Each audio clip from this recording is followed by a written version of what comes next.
Welcome to TV three news. CM Revanth Reddy Gandhi Ambedkar గొప్పతనాన్ని కొనియాడారు. శాంతియుత మార్గంలో విజయాన్ని సాధించవచ్చని గాంధీ ప్రపంచానికి చూపించారన్నారు. అంబేద్కర్ రాజ్యాంగం ద్వారా దేశాన్ని సమానత్వం, న్యాయం దిశగా నడిపించారని పేర్కొన్నారు. ఈ ఇద్దరు మహనీయులు దేశానికి రెండు కళ్ల లాంటి వారని వ్యాఖ్యానించారు. వారి ఆశయాలు దేశ నిర్మాణానికి పునాదన్నారు. సమాజంలో సమానత్వం నెలకొల్పడంలో వారి పాత్ర అపారమని వివరించారు. యువత ఈ మహనీయుల మార్గంలో నడవాలని సూచించారు. ఒక దేశం ఒక యుద్ధంలో శాంతియుతంగా రక్తం చిందకుండా యుద్ధాన్ని గెలవొచ్చని మహాత్మా గాంధీ గారు నిరూపించారు. రవి అస్తమించని సామ్రాజ్యం ఉన్న బ్రిటిషర్స్ ను శాంతి ద్వారానే శాంతియుతమైన పోరాటం చేసి శాంతితోనే ఒక యుద్ధాన్ని గెలవచ్చు అని ప్రపంచ దేశాలకు చాటి చెప్పింది మహాత్మా గాంధీ గారైతే ఆ గొప్ప దేశాన్ని అద్భుతంగా పరిపాలించవచ్చు, ప్రపంచ దేశాలకి ఆదర్శంగా అభివృద్ధి చెయ్యొచ్చు. ముఖ్యంగా దళితులు, గిరిజనులు, ఆదివాసీలు, బలహీన వర్గాలు, మైనారిటీలు, మహిళలకు సమానమైన అవకాశాలు ఇవ్వడం ద్వారా ఈ దేశాన్ని అభివృద్ధి పదం వైపు నడిపించవచ్చు అని ఒక మార్గదర్శనం చేసిన గొప్ప ప్రపంచ మేధావి డాక్టర్ బాబాసాహెబ్ అంబేద్కర్ గారు అని చెప్పి మనం గర్వంగా చెప్పుకోవచ్చు. దేశ స్వతంత్ర పోరాటంలో మహాత్మా గాంధీ గారి పాత్ర ఎంత ఉందో, స్వతంత్రం వచ్చిన భారతదేశం ఈనాడు బలమైన దేశంగా ఎదగడానికి కారణం డాక్టర్ బాబాసాహెబ్ అంబేద్కర్ గారు. ఈ దేశానికి రెండు కళ్ళు, ఒకరు మహాత్మా గాంధీ గారైతే రెండవది డాక్టర్ బాబాసాహెబ్ అంబేద్కర్. విషయం మన దేశమే కాదు, ప్రపంచమే గుర్తించింది. ఈ రోజు ప్రపంచమే స్వాగతం పలుకుతుంది అంబేద్కర్ గారి విధానాన్ని, అంబేద్కర్ గారి యొక్క ఆలోచనను. డాక్టర్ బాబాసాహెబ్ అంబేద్కర్ గారు ఒకే ఒక్క మాట చెప్పారు, విద్య ఒక్కటే అన్ని సమస్యల నుంచి మిమ్మల్ని విముక్తి చేస్తుంది, విద్య ఒక్కటే మన జీవితంలో మార్పు తెస్తుంది, విద్య ఒక్కటే మన జీవితంలో వెలుగులను నింపుతుంది, విద్య ఒక్కటే సమాజంలో మనకు గుర్తింపు, గౌరవాన్ని, సముచితమైన స్థానాన్ని అందిస్తుంది అని చెప్పి డాక్టర్ బాబాసాహెబ్ అంబేద్కర్ గారు సంపూర్ణంగా విశ్వసించిండ్రు, నమ్మిండ్రు, వారు పాటించిండ్రు. ప్రపంచ దేశాలలో పేరెన్నికగన్న యూనివర్సిటీలలో చదువుకొని వచ్చిన డాక్టర్ బాబాసాహెబ్ అంబేద్కర్ గాంధీ భవన్ లో డాక్టర్ బిఆర్ అంబేద్కర్ జయంతి సందర్భంగా ఘనంగా నివాళులర్పించారు. నేతలు అంబేద్కర్ చిత్రపటానికి పూలమాలలు వేసి గౌరవం తెలిపారు. మాజీ ఎంపీ వి హనుమంతరావు, నూతి శ్రీకాంత్ గౌడ్, కుమార్ రావు, సురేష్ కుమార్ తదితరులు పాల్గొన్నారు.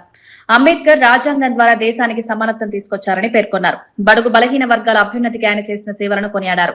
సమాజంలో సమాన హక్కుల కోసం ఆయన చూపిన మార్గాన్ని కొనసాగించాలని పిలుపునిచ్చారు.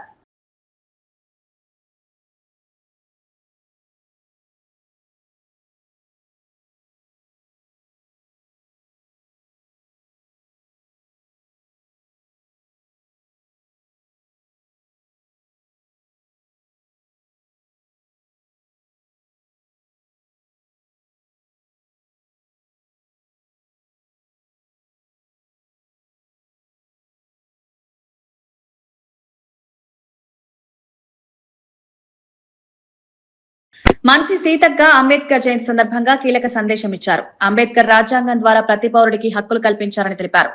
బడుగు బలహీన వర్గాలకు మార్గదర్శకుడిగా నిలిచారని పేర్కొన్నారు. రాజ్యాంగం వల్లే సాధారణ స్థాయి నుంచి ఉన్నత స్థాయికి ఎదిగే అవకాశం లభించిందన్నారు. రాజ్యాంగ పరిరక్షణ కోసం దేశవ్యాప్తంగా పోరాటం అవసరమన్నారు. సమానత్వం, సామాజిక న్యాయం కోసం అందరూ కలిసి పనిచేయాలని పిలుపునిచ్చారు. అంబేద్కర్ ఆశయాలను ఆచరణలో పెట్టాలని సూచించారు. మరి బడుగు బలహీన వర్గాల హక్కులకు దారి చూపినటువంటి మహనీయుడు మరి అంబేద్కర్. అంటే భారతదేశంలో ప్రజలకు ఎలాంటి హక్కులు ఉంటాయి, అధికారాలు ఉంటాయి, వాటి ద్వారా మీరు ఎలా పైకి రావచ్చు అని భారత రాజ్యాంగం ద్వారా చూపించినటువంటి మహనీయుడు. ఆ మహనీయుని పట్టుకొని కొంతమంది పార్లమెంటులో దురహంకారులు బయట గాని లోపల గాని పార్లమెంట్ లో గాని ఎక్కడైనా అంబేద్కర్ అంబేద్కర్ అంటే ఏమొస్తుంది అని అంటారు. ఒక సీతక్క లాగా ఈ సమాజానికి దూరంగా ఉండేటువంటి గూడాల నుంచి మరి అంబేద్కర్ ఇచ్చినటువంటి భారత రాజ్యాంగాన్ని నమ్ముకొని చదువుకొని మరి ఈ స్థాయికి వచ్చి ఇక్కడ మీ కళ్ళ ముందు నిలబడ్డం. ఇవాళ లక్ష్మణన్న గారు కావచ్చు, పొన్నమన్న కావచ్చు, మరి కవ్వంపల్లి గారు కావచ్చు, అద్దంకి గారు కావచ్చు, అందరం ఇక్కడటువంటి వాళ్ళం. మీరు కూడా ఎంతో మందికి అవకాశాలు కల్పించినటువంటి మహనీయుడు. అది అవకాశాలను హక్కులు కల్పించి మరి ఈ స్థాయికి తీసుకొచ్చిండు. కాబట్టి భారత రాజ్యాంగాన్ని కాపాడు కోసం ఒకవైపు మన నాయకుడు రాహుల్ గాంధీ గారు కూడా దేశవ్యాప్తంగా పోరాడుతున్నాడు. ఖచ్చితంగా భారత రాజ్యాన్ని కాపాడుకుందాం. మరియు భారత రాజ్యాంగం ద్వారా ఈ సమాజంలో అంతరాలు లేనటువంటి అభివృద్ధి దిశగా ముందుకెళ్దాం. బీహార్ ముఖ్యమంత్రి నితీష్ కుమార్ తన పదవికి రాజీనామా చేశారు. గవర్నర్ కు రాజీనామా లేఖ సమర్పించారు. రాజీనామాకు ముందు కేబినెట్ సమావేశం నిర్వహించి మంత్రి మండలిని రద్దు చేయాలని సిఫారసు చేశారు. బీహార్ రాజకీయాల్లో ఇది కీలక పరిణామంగా మారింది.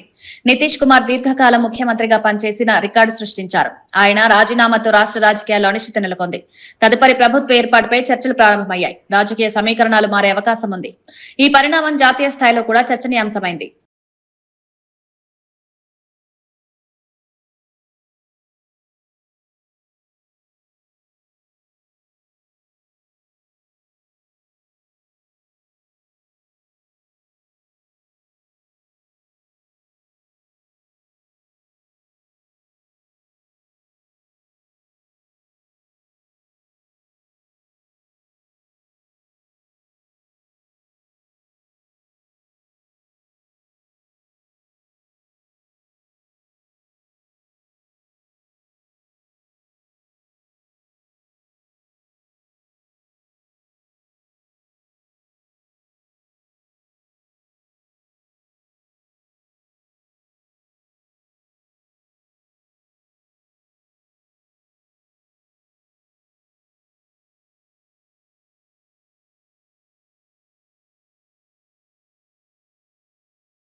జగిత్యాల కాంగ్రెస్ నేతల మధ్య విభేదాలు సీఎం రేవంత్ రెడ్డి వద్దకు చేరాయి. నామినేటెడ్ పదవుల్లో అన్యాయం జరుగుతోందని సీనియర్ నేతలు అసంతృప్తి వ్యక్తం చేశారు.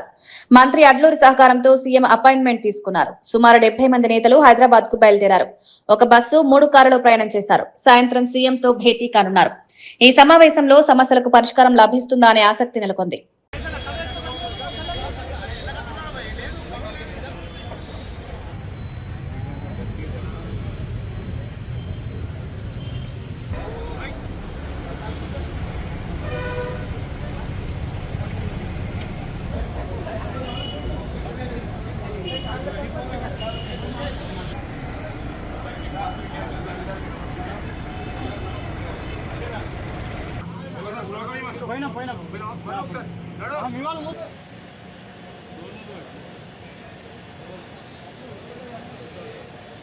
అందర్నగర్ నాయకత్వం వర్ధిల్లాలి.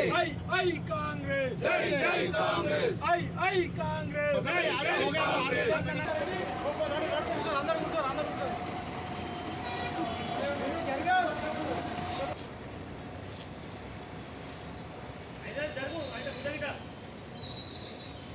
తమిళనాడు సీఎం స్టాలిన్ డీలిమిటేషన్ అంశంపై కేంద్రాన్ని గట్టి హెచ్చరిక జారీ చేశారు. నియోజకవర్గాల పునర్విభజనను బలవంతంగా అమలు చేయాలని కేంద్రం ప్రయత్నిస్తోందని ఆరోపించారు. ఈ అంశంపై తాము మొదటి నుంచి హెచ్చరిస్తున్నామని తెలిపారు. దక్షిణాది రాష్ట్రాలకు అన్యాయం జరిగే అవకాశం ఉందని ఆందోళన వ్యక్తం చేశారు. బాధిత రాష్ట్రాలు కలిసి చెన్నైలో సమావేశం నిర్వహిస్తాయని ప్రకటించారు. సమాన ప్రాతినిధ్యం కాపాడాలని డిమాండ్ చేశారు. కేంద్రం ఏకపక్షంగా నిర్ణయాలు తీసుకోకూడదని సూచించారు. ఈ వ్యాఖ్యలు జాతీయ రాజకీయాల్లో చర్చకు దారితీశాయి. பாதிப்படையாது என நாடாளுமன்றத்தில் வச்சு பிரதமர் அவர்கள் உத்தரவாதம் தரணும்னு கேட்டோம். பதில் இல்லை. இதுக்காக பல்வேறு கட்சி எம்பிக்கள் பிரதமரை நேரில் சந்தித்து முறையிட நேரம் கேட்டோம். அதுவும் கிடைக்கல.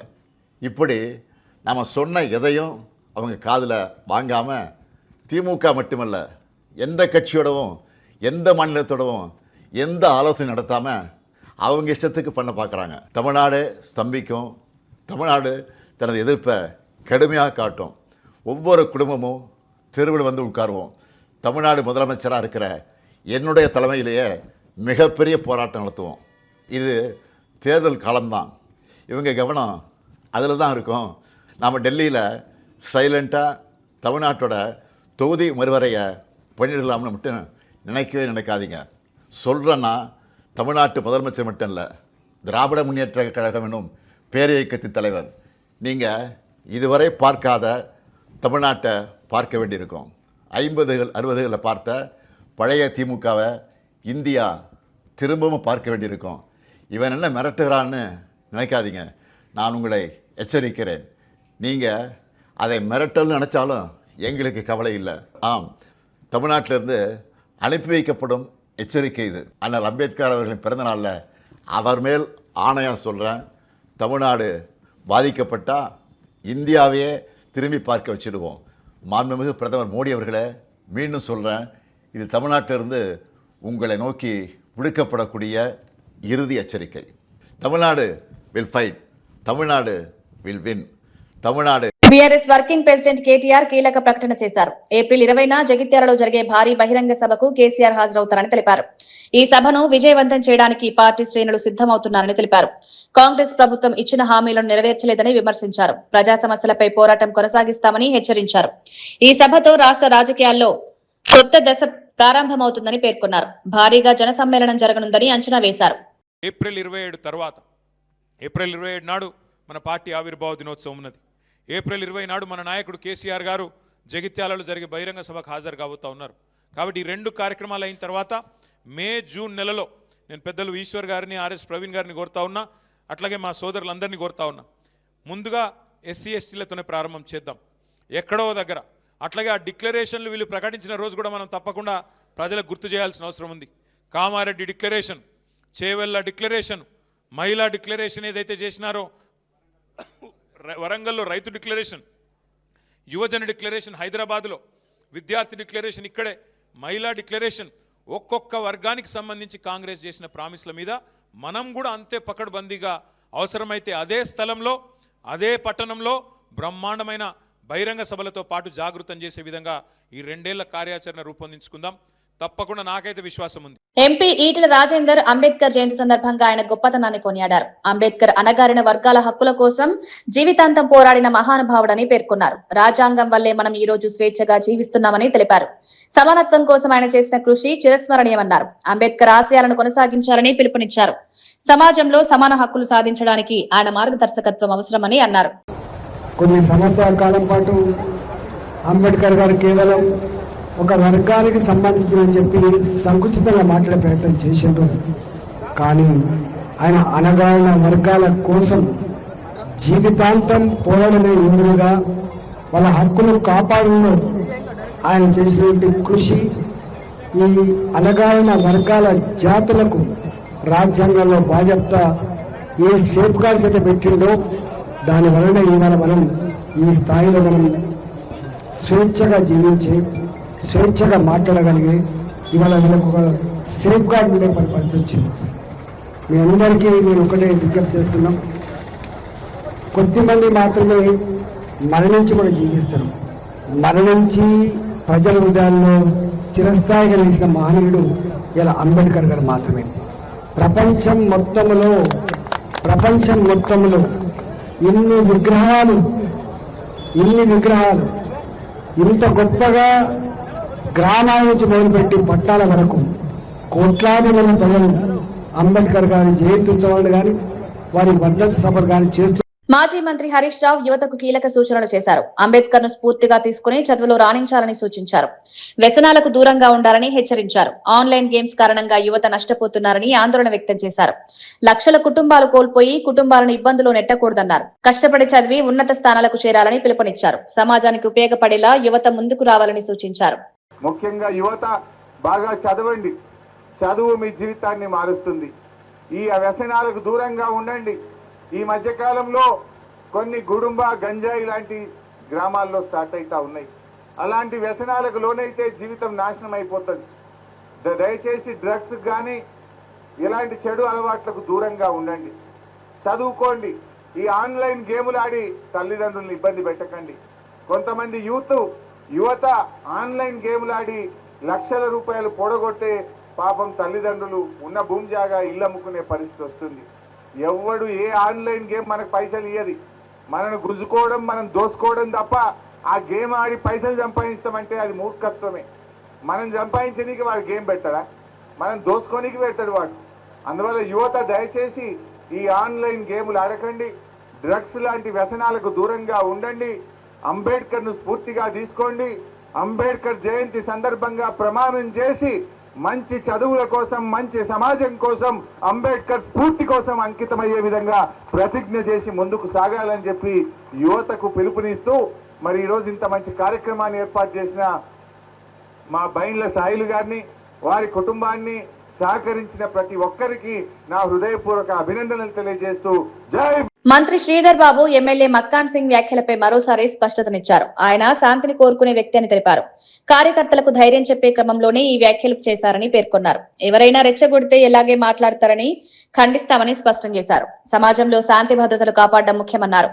నాయకులు బాధ్యతగా వ్యవహరించాలని సూచించారు. వివాదాస్పద వ్యాఖ్యలు చేయడం సరైంది కాదని హితవు పలికారు. నిన్న రామగుండం శాసనసభ్యులు రాజ్ ఠాకూర్ గారు